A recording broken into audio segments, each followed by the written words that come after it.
Hi friends, இந்த வீடியோவில் என்ன பார்க்க போகிறீங்கன்னா, நம்ம முட்டை வறுவல் தான் செய்ய போகிறோம். எப்படி செய்யலான்றதை பார்க்கலாம். இதுக்கு வானொலி வச்சுட்டு ஒரு 2 டீஸ்பூன் அளவுக்கு நம்ம எண்ணெய் ஊற்றிக்கலாம். எண்ணெய் சூடானதும் கடுகு போட்டுக்கலாம். கடுகு நல்லா பொரிய விடுங்க. இதில் கொஞ்சமாக நம்ம சீரகம் சேர்த்துக்கலாம். சீரகம் நல்லா பொரிஞ்சதுக்கப்புறமா ஒரு வெங்காயம் பொடியை நறுக்கி போட்டுக்கலாம். இது கூடவே 2 பச்சை மிளகாயும் சேர்த்து நம்ம பொடியை நறுக்கி போட்டுக்கலாம். இப்போ இதை நம்ம நல்லா வதக்கி விடுவோம்.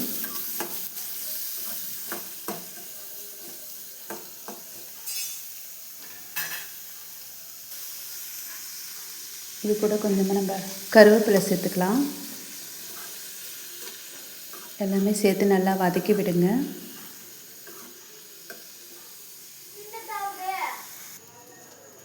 இப்போ நம்ம 3 முட்டையை உடச்சி நம்ம இந்த மாதிரி கலக்கி வச்சுப்போம். இது கூட தேவையான அளவுக்கு உப்பு சேர்த்துக்கலாம். இப்போ பாருங்கள், நல்லா வதங்கி வந்திருக்கு. இந்த மாதிரி நல்லா வதங்கி இருக்கும்போது நம்ம முட்டையை சேர்த்துக்க போகிறோம்.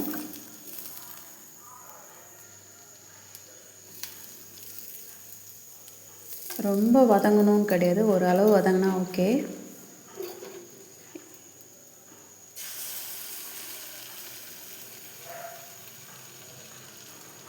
முட்டையை சேர்த்துக்கலாம். சேர்த்து நல்லா கிளறி விடுங்க.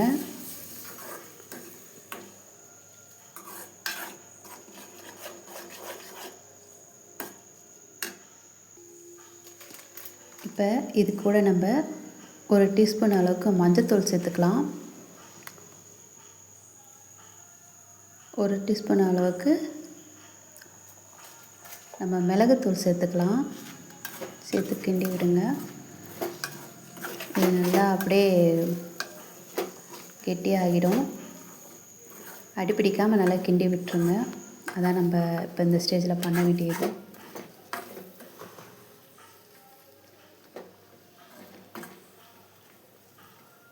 இது நீங்கள் சாம்பார் சாதம், ரசம் சாதம், நல்லா கீரை குழம்பு இது போல் சேர்த்து சாப்பிட்டிங்கன்னா ரொம்ப டேஸ்ட்டாக இருக்கும்.